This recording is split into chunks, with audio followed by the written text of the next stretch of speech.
While those interested in AI have been eagerly awaiting the release of SORA after seeing the demos, there's a new player in the market that may have already surpassed SORA.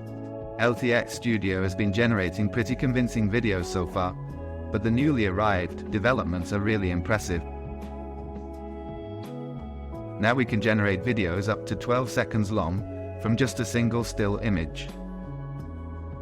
This initial image can either be provided through LTX's own prompt interface, or it can be an image, 3D character, or even a photo that we created in other software.